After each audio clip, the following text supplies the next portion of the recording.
ये है नीतीश कुमार जी, माननीय मुख्यमंत्री बिहार के नीतीश कुमार जी का आज पटना वासियों के लिए, राजधानी वासियों के लिए बड़ी सौगात आती है। पहले फेज का लोकार्पण किया गया है जेपी सेतु पथ का। ये है दीघा से पीएमसीएच जेपी सेतु पथ गंगा पथवे का आज माननीय मुख्यमंत्री नीतीश कुमार जी के द्वारा बिहार वासियों को बड़ी सौगात दी गई है। हम आपको पूरी तस्वीरें दिखाएंगे, ये पूरी रोड दिखाएंगे हम आपको कि किस तरीके से निर्माण किया गया है। और जैसा कि आज ही माननीय मुख्यमंत्री नीतीश कुमार जी पथ निर्माण विभाग के माननीय मंत्री नितिन नवीन जी के द्वारा आज उद्घाटन किया गया है। और आप देख सकते हैं कि किस तरीके से लोग पूरी सड़कें पे फर्राटे खड़ रहे हैं। आप देख रहे हैं कि रोड का उद्घाटन होने के बाद ही आज ये सभी लोग आज रास्ता सफ़र करने के लिए चल पड़े हैं। तो ये देखिए पूरी तस्वीर हम आपको दिखा रहे हैं। ये है अटल पथ से लिंक हो रहा है ये रास्ता, गंगा पथवे की ओर जा रहे हैं हम लोग। हम आपको पूरी दिखाएंगे पीएमसीएच तक।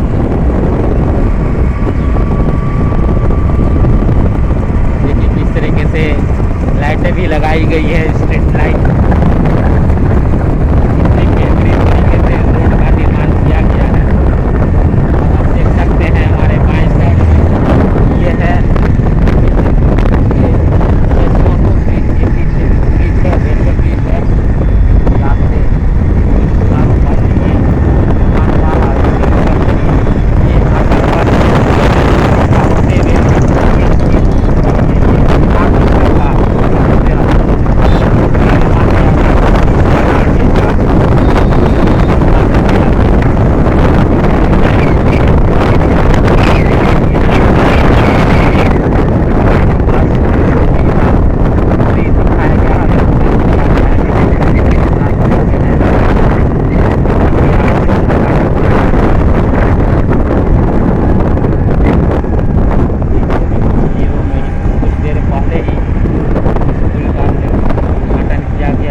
ये है जेपी सेतु, रेलवे पुल है, ये रेलवे ब्रिज। यहाँ पे किस तरीके से लोग आ रहे हैं यहाँ पे। जेपी गोलंबर, दीघा जेपी गोलंबर है। आज इसी मंच पे नीतीश कुमार जी आए थे और दीघा से पीएमसीएच का ये जो गंगा पथवे है वो जनता के लिए लोकार्पण किया गया है। यही वह जगह है जहाँ पे आज बिहार के मुख्यमंत्री नीतीश कुमार जी के द्वारा उद्घाटन किया गया है, जनता के लिए लोकार्पण किया गया है। और ये देख सकते हैं कि किस तरीके से लोग यहाँ पे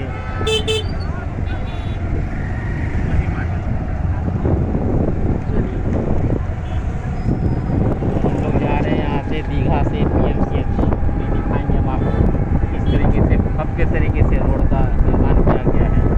सभी लोग आ रहे हैं यहाँ पे रोड का नज़ारा देखने के लिए। और ये बिहार वासियों के लिए बहुत ही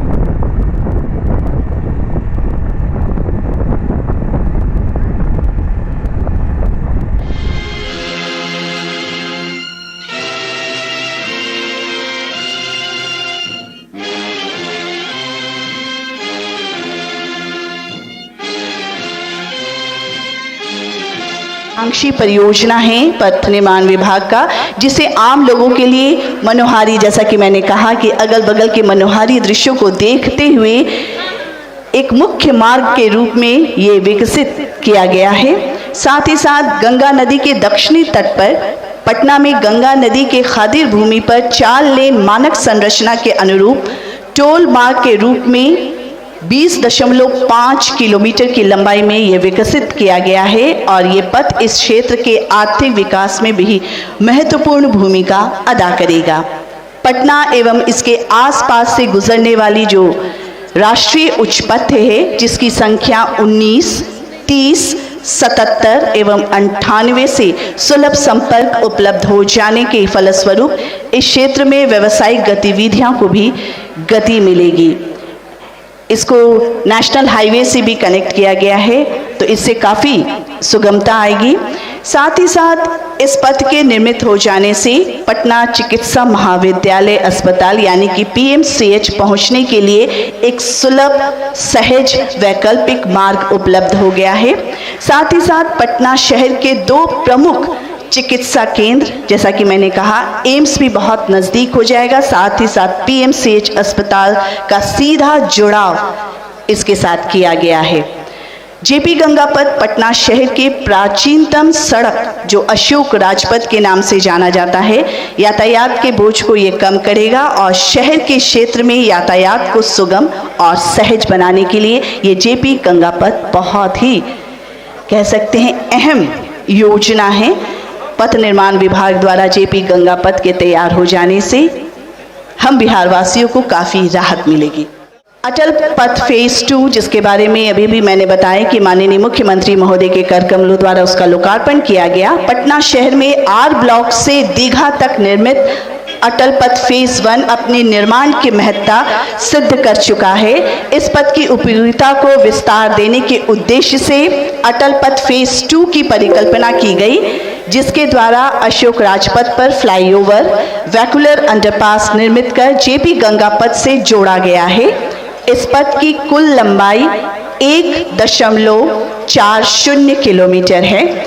अटल पथ फेज 2 के निर्मित होने से नेहरू पथ तथा जयप्रकाश नारायण अंतर्राष्ट्रीय हवाई अड्डा का सीधा जुड़ाव जेपी गंगापथ एवं जेपी सेतु से हो गया है।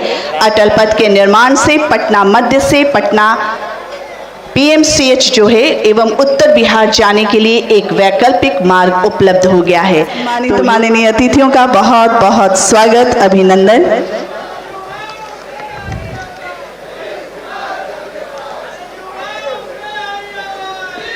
युवाओं से आई आवाज माननीय नीतीश कुमार जी का बहुत बहुत धन्यवाद। यही कह रहे हैं हमारे आज के युवा, हमारे यहाँ बिहार की जनता आपके लिए। और अब हमारे मंचासीन सभी सम्मानित अतिथियों को हरित पौधा देकर उनका अभिनंदन किया जाएगा। मैं श्री प्रत्यय अमृत, अपर मुख्य सचिव पथ निर्माण विभाग से आग्रह करूंगी कि इस अवसर पर माननीय मुख्यमंत्री महोदय को हरित पौधा भेंट स्वरूप देकर उनका अभिनंदन आप करें। तालियां बजती रहनी चाहिए, अच्छा लगेगा ये सौगात। पुनः मैं अपर मुख्य सचिव महोदय से आग्रह करूंगी कि माननीय मंत्री पथ निर्माण विभाग, उनका भी अभिनंदन हरित पौधा देकर। माननीय सांसद महोदय श्री रविशंकर जी का भी अभिनंदन। ये बहुत ही ऐतिहासिक दिन है और मैं इस अवसर पर विशेष रूप से इस योजना के प्रेरक, जिन्होंने आइडिया दिया, इस परियोजना की कल्पना की, जिन्होंने शिलान्यास किया, 11 अक्टूबर 2013 को इसी स्थल पर आज उनके द्वारा ही इस पथांश का उद्घाटन शुभारंभ किया जा रहा है। माननीय मुख्यमंत्री श्री नीतीश कुमार जी को हम विभाग की ओर से बहुत बहुत धन्यवाद देते हैं, स्वागत करते हैं। सर, ये आपकी सोच और आपने लगातार इस परियोजना का अनुश्रवण किया है, स्थल निरीक्षण आपने हमेशा किया है। मीठापुर फेज 2, ये जो अभी हम लोगों ने अटल पथ फेज 2 किया, मीठापुर आरओबी आपने लगातार निरीक्षण किया है। और इस परियोजना जहां पर आज आप हैं, सर, ये आपकी कल्पना थी और 2013 में 11 अक्टूबर को आपने यहां पर इसी जगह पर इसका शिलान्यास भी रखा था। निश्चित रूप से ये हम सभी के लिए और पथ निर्माण विभाग के लिए बहुत बड़ा ऐतिहासिक और गौरव वाला दिन है। मैं इस अवसर पर मंच पर उपस्थित माननीय मंत्री श्री नितिन नवीन जी का भी अभिनंदन करता हूं। वो सदैव अभियंताओं के साथ मॉनिटरिंग किए, स्थल निरीक्षण किए और एक निश्चित समय सीमा में इस कार्य को पूरा कराने के लिए हमेशा अपने विभाग के पदाधिकारियों और अभियंताओं को प्रेरित किया। माननीय सांसद श्री रविशंकर प्रसाद जी, माननीय विधायक संजीव चौरसिया जी, आपका विभाग की ओर से हम लोग सादर अभिनंदन और स्वागत करते हैं। मैं आमिर सुबहानी सर के बारे में एक चीज जरूर कहना चाहूंगा। सर, आपका स्वागत है और आपने महत्वपूर्ण परियोजनाओं में विशेष रूप से भूअर्जन में विकास आयुक्त के रूप में बहुत बहुत अहम भूमिका निभाई है। इस परियोजना से लेकर बिहार में जितनी महत्वपूर्ण परियोजनाएं चल रही हैं, सर आपकी भूमिका बहुत अहम रही है। बहुत बहुत धन्यवाद सर। मैं इस अवसर पर पथ निर्माण विभाग के मेरे तमाम प्रीडिसेसर्स जो इस अवधि में पदस्थापित रहे, मैं उनको भी धन्यवाद देता हूं। हमारे पूर्व के प्रधान सचिव, अपर मुख्य सचिव, सचिव सभी लोग लगातार प्रयास किए। Bihar state road development corporation के हमारे एमडीज, प्रबंध निदेशक गण को भी हम इस अवसर पर धन्यवाद देते हैं। सबके सहयोग से और पूरी टीम को, हमारे अभियंताओं की टीम को ये बहुत चुनौती भरा प्रोजेक्ट और कई तरह की परेशानियां आई, लेकिन एक टीम के रूप में आप सभी लोगों ने काम कर ये कर दिखाया है। इस योजना से जुड़े नवयुगा टीम के सदस्यों को भी, mister Vasu and all of you, मैं बहुत बहुत धन्यवाद देना चाहता हूं। आप लोगों ने बहुत मेहनत की है। मैं बिहार वासियों की ओर से भी आप लोगों को बहुत बहुत धन्यवाद देता हूं। मैं माननीय मुख्यमंत्री जी को आश्वस्त करता हूं, सर ये शुरुआत है। आज हम 7-7.5 किलोमीटर पर हैं और आपको हम विश्वास दिलाते हैं, आपने सर कहा है इस पूरी परियोजनाओं को हम लोग दिसंबर 2023 तक 20.5 किलोमीटर का कार्य निश्चित रूप से पूर्ण करेंगे और लोगों को हम लोग देंगे सर। ये हम विश्वास दिलाते हैं विभाग की ओर से। और सर एक बार फिर विशेष रूप से मुख्यमंत्री जी को हम लोग धन्यवाद देंगे। ये इतनी बड़ी कल्पना, सोच और आज उसको हम लोग सर जमीन पर देख रहे हैं। बहुत बहुत धन्यवाद सर। जय हिंद। प्रस्तुत है ये वृत्त चित्र।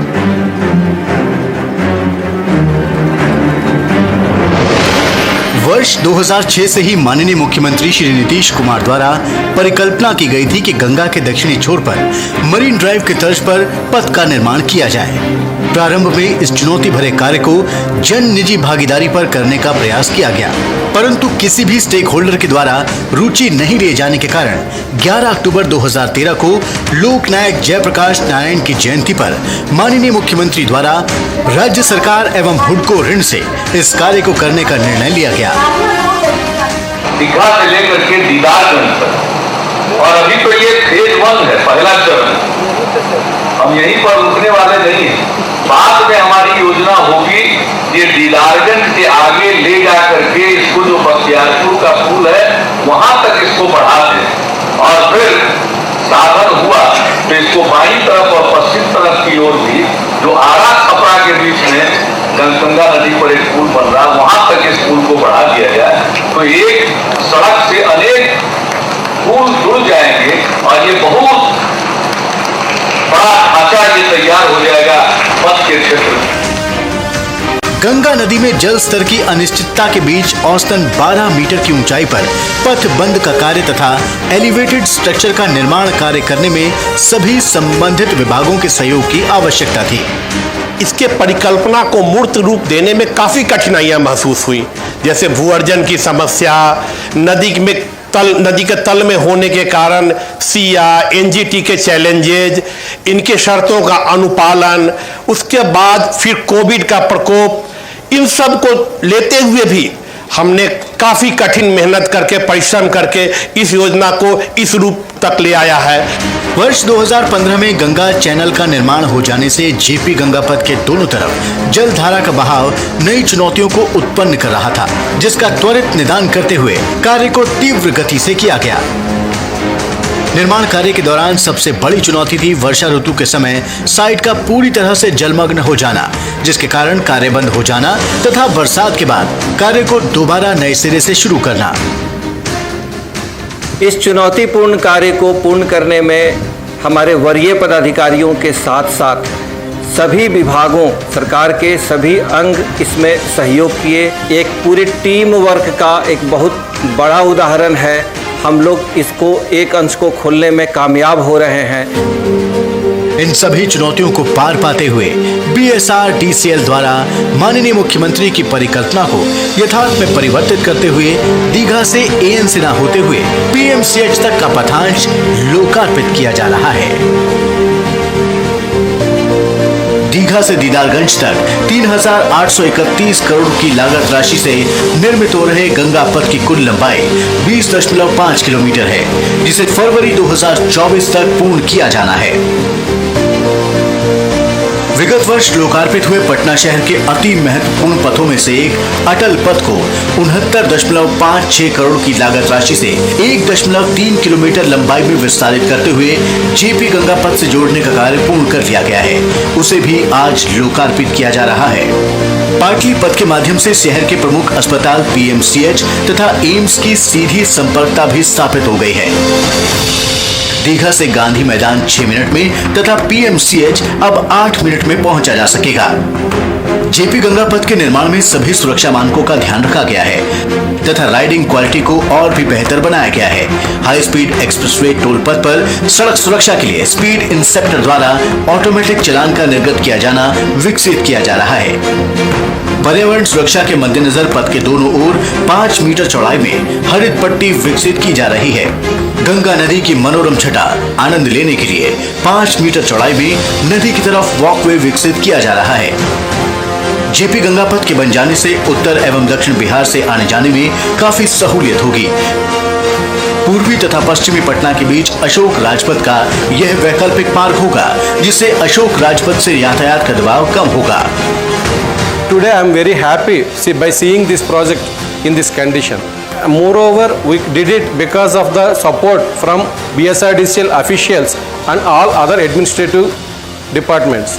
इस योजना को धरातल पर उतारने में माननीय मुख्यमंत्री श्री नीतीश कुमार, पथ निर्माण मंत्री श्री नितिन नवीन एवं वरीय पदाधिकारियों का निरंतर मार्गदर्शन प्राप्त होता रहा है तथा आशा है कि आगे भी दिए गए लक्ष्य की प्राप्ति हेतु Bihar state road development corporation को बहुमूल्य मार्गदर्शन एवं सुझाव मिलते रहेंगे। आज बहुत खुशी की बात है और इसके बारे में जो आज जेपी गंगा पथ के एक हिस्से का आज उद्घाटन हो रहा है। अब इसके लिए बहुत सारी जानकारी दी जा चुकी है। जेपी के जन्म दिवस के अवसर पर 11 अक्टूबर को ही 2013 में हम लोगों ने इस काम की शुरुआत कराई थी और जो आज प्रत्यय अमृत जी को फिर जिम्मेवारी मिली है पथ निर्माण विभाग की, उस समय पथ निर्माण विभाग का काम देख रहे थे और इसको आगे बढ़ाने के लिए अनेकों बार बहुत तरह से प्रयास किया गया और इसकी दूरी बता दिया इन्होंने, लगभग 20 किलोमीटर का है और अभी उसका एक हिस्सा बनकर के आज तैयार हुआ है।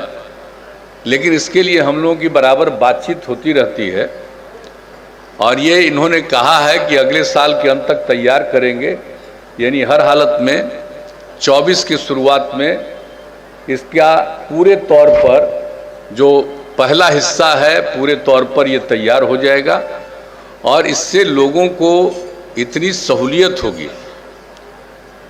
जेपी के जन्म दिवस के अवसर पर हम लोगों ने शुरुआत किया था और उसी समय हमने कहा था जो गंगा पथ है वो जेपी का नामकरण हो, तब बीच में ये लोग सब भूल गए थे।